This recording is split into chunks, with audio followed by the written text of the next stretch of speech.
Halo guys, welcome back again to my channel bersama saya Hansen di sini dan seperti biasanya setiap harinya saya akan buatkan video seputar cryptocurrency. So bagi kalian yang tertarik seputar cryptocurrency boleh aja langsung bantu saya like dan juga subscribe. Jangan lupa juga untuk hidupkan lonceng notifikasinya supaya kalian gak ketinggalan update terbaru seputar cryptocurrency. Oke, pada hari ini guys, kembali kita akan bahas seputaran Bitcoin dan seperti biasa kita bakal mulai dari CoinMarketCap terlebih dahulu. Per hari ini secara global market cap crypto berada di angka 1,02 triliun dolar atau turun sekitar 3,86%. Nah, Bitcoin sendiri di angka 22.600-an, Ethereum 1.549, BNB 302, XRP 0,4, kemudian Cardano 0,35, Dogecoin 0,08, Solana 23 dolar dan berada di urutan ke-10. So, secara overall, kita melihat market hari ini semuanya dalam keadaan merah. Penurunannya ranging antara 1, sekian persen hingga kurang lebih 6%. So, itu adalah outlook sementara dari beberapa top coin yang ada. Sekarang kita masuk dulu ke beberapa berita dan data terbaru hari ini. Nah, walaupun sebenarnya kita melihat market bergeraknya tidak terlalu signifikan guys, khususnya di Bitcoin ya, kita cuma melihat pergerakan kurang lebih 1-2%.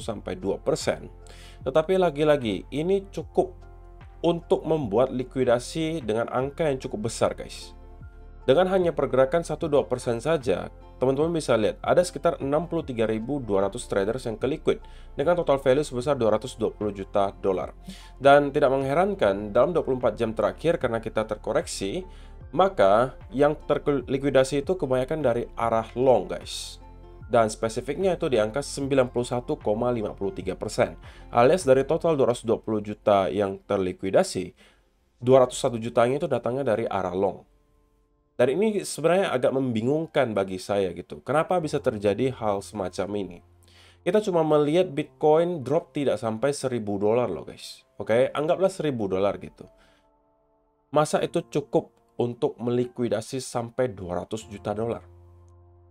Tidak lain dan tidak bukan, alasan utamanya adalah banyak sekali orang menggunakan leverage luar biasa tinggi kalau sampai hal ini yang terjadi.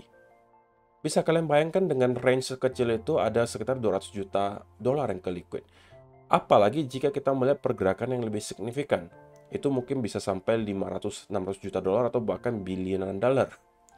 Yang tentunya tidak kita harapkan terjadi dan saya tidak harapkan teman-teman semua termasuk salah satu dari orang-orang yang ke liquid di sini. Sekali lagi guys, seyakin apapun kalian terhadap setup yang kalian punyai sekarang, seyakin apapun kalian terhadap planning yang kalian punyai, pastikan kalian harus tahu bahwa di dalam dunia trading, namanya loss itu adalah sebuah hal yang wajar gitu.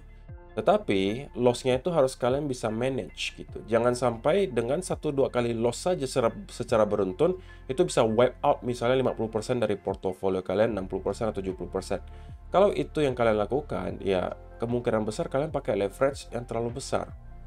Jadi, usahakan teman-teman sekali lagi, walaupun kita mungkin kalian mengatakan, tapi kan saya ikutan tren kok, trennya lagi bullish, saya buy, harusnya nggak salah kok. Memang benar gitu, tetapi jangan gunakan leverage terlalu besar.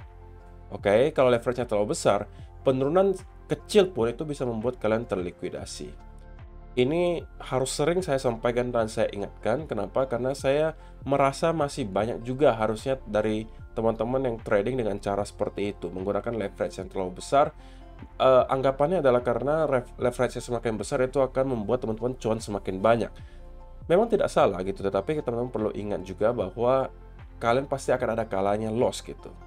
Oke?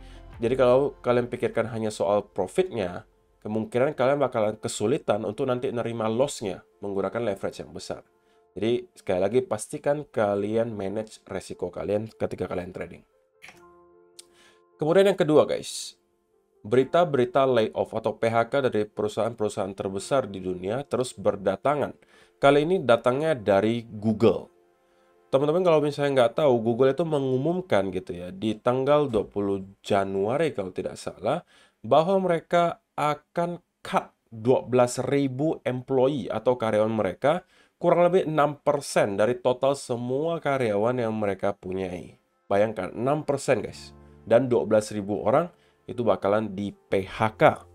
Sekali lagi, walaupun mungkin ini kedengaran sedikit jahat gitu ya, bahwa saya merasa ini harusnya menjadi berita yang cenderung positif untuk market. Kenapa?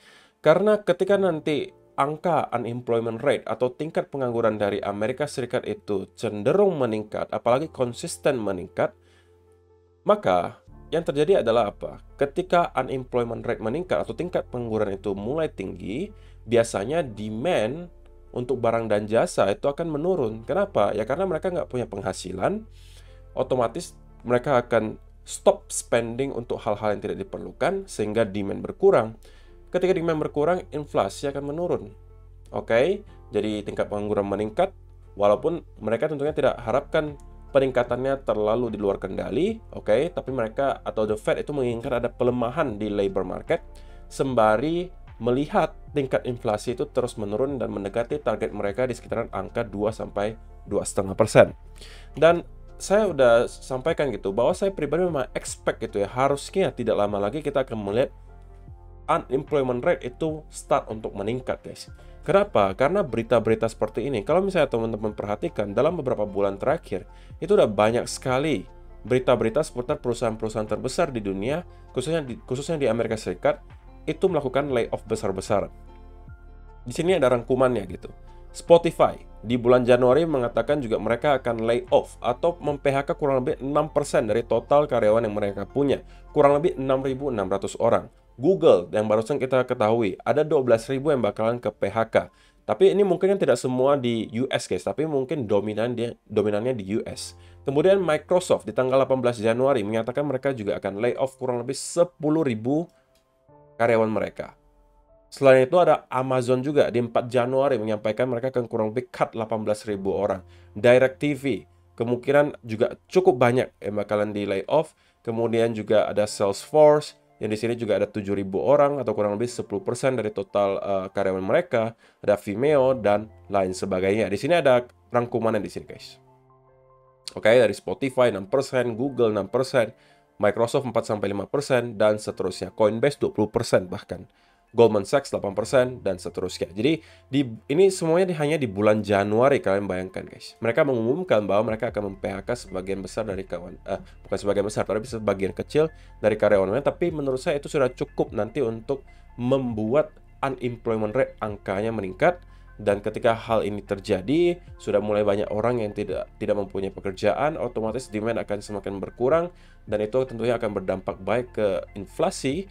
Dan yang kalau misalnya nanti kita sudah melihat Fed merasa sudah memenuhi targetnya, harusnya mereka sudah akan start untuk berbicara seputaran pivot gitu, atau untuk mengurangi suku bunga yang harusnya sampai sekarang masih mereka pikirkan akan tingkatkan gitu. Masih mungkin ada peningkatan 1-2 kali, tapi saya expect mungkin di kuartal 3 atau kuartal 4 tahun ini the Fed sudah start akan melunak gitu ya, dan mungkin akan start berbicara gitu ya mengenai pivot.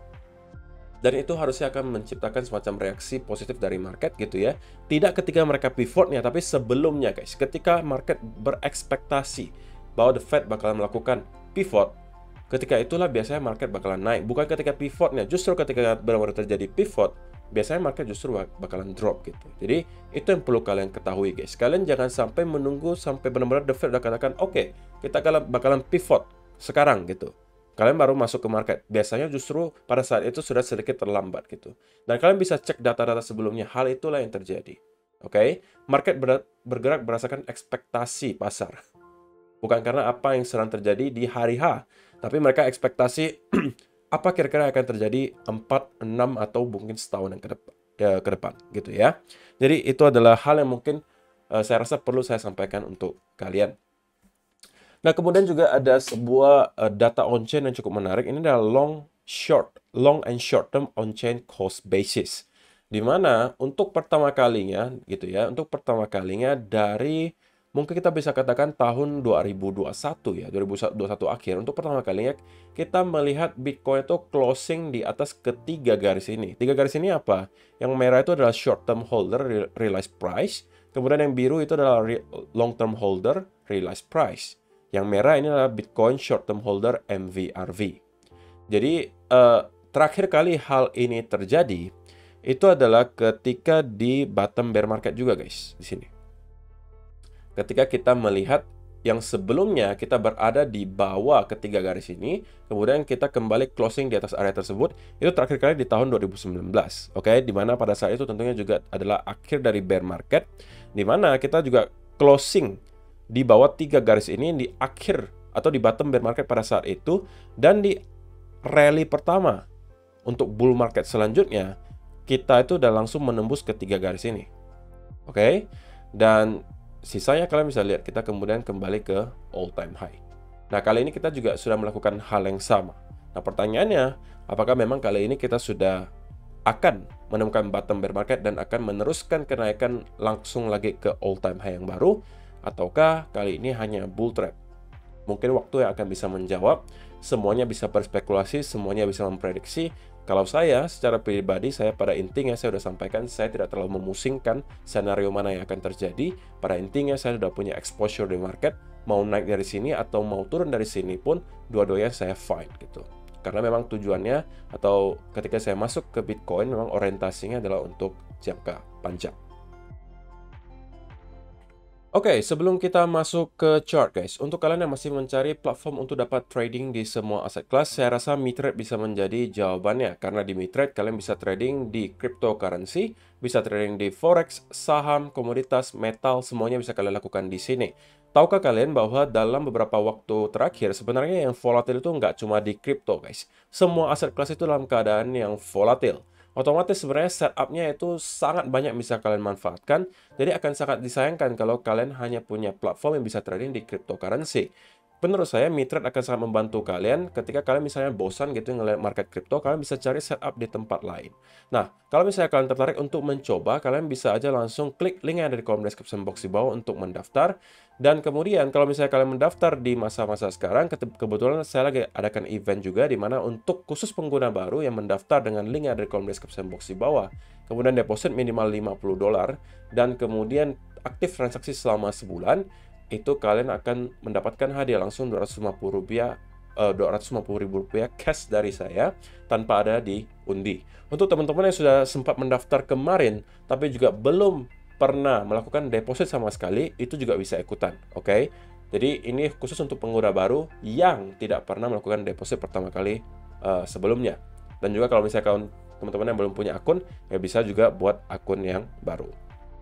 Oke, jadi kalau misalnya kalian sudah lakukan beberapa hal tersebut, kalian mungkin nanti bisa tunjukkan buktinya ke saya dan saya akan kasihkan kalian hadiah langsung Rp250.000. Oke, jadi kalau misalnya kalian tertarik, langsung aja klik link yang ada di kolom description box di bawah. So, itu adalah beberapa data dan berita hari ini yang pengen saya sampaikan untuk kalian guys. Sekarang kita masuk ke chartnya Bitcoin dan saya pengen mulai dari 4-hour chart terlebih dahulu. Nah, untuk sementara, karena kita terkoreksi lagi ke bawah, kita melihat ada percobaan lagi guys untuk break dari area 22.300 kemarin. Which is sekali lagi ini adalah area yang krusial guys. Kalau kalian perhatikan di daily chart, ini adalah harusnya area support kita yang sebelumnya merupakan resistance. Kita nggak pengen lihat tentunya daily chart itu closing di bawah area yang saya highlight ini. Karena kalau sampai hal tersebut terjadi, itu justru menurut saya pertanda bahwa kemungkinan kita akan membuat koreksi lebih dalam dari sana. Tapi untuk sementara kita mesti melihat bulls mencoba untuk dapat mempertahankan area ini. Dan jika teman-teman menonton video saya kemarin, saya pribadi sebenarnya sempat masuk trade ketika kita jebol di atas area trendline di sini.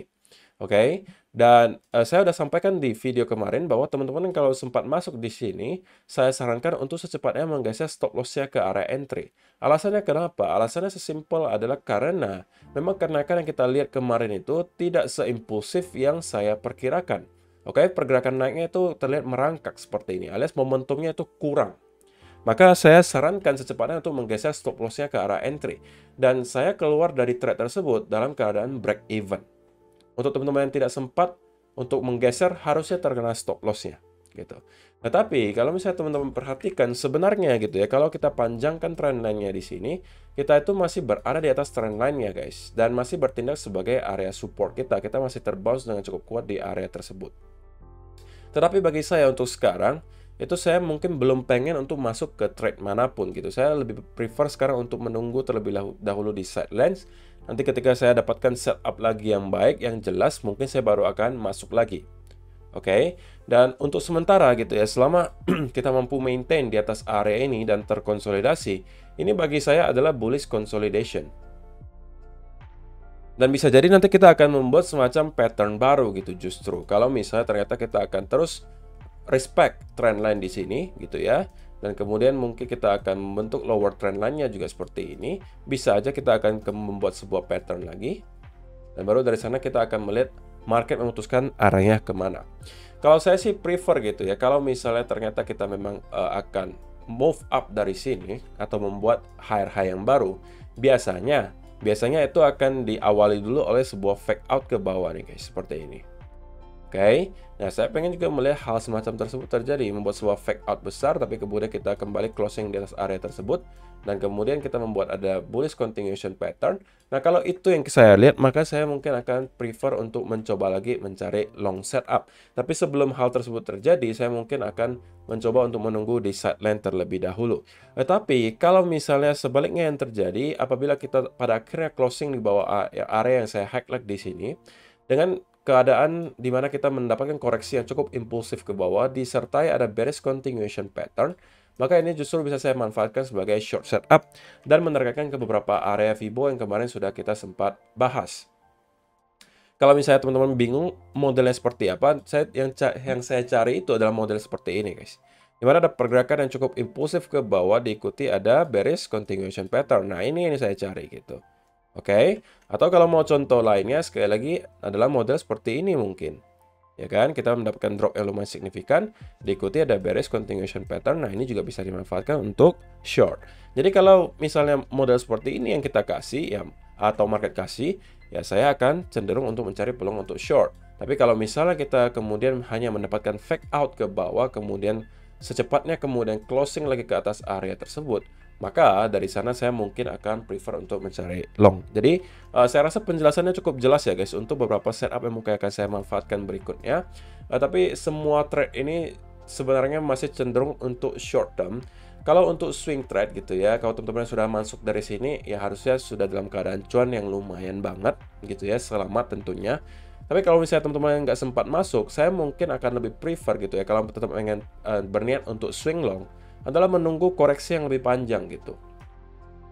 Idealnya adalah kita kembali mungkin retest ke area 25.000 terlebih dahulu, kemudian konsolidasi cukup lama di sekitaran area di sini, mungkin perlu waktu kurang lebih 1 bulan, baru pada akhirnya kita akan mencari lagi peluang untuk long ketika kita sudah breakout dari pattern yang tercipta nantinya.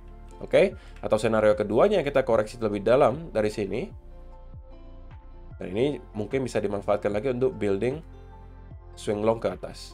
Itu ya. Jadi tergantung skenario mana yang nanti terjadi, saya hanya akan beradaptasi terhadap apa yang market kasih ke saya dan saya akan manfaatkan kesempatan tersebut.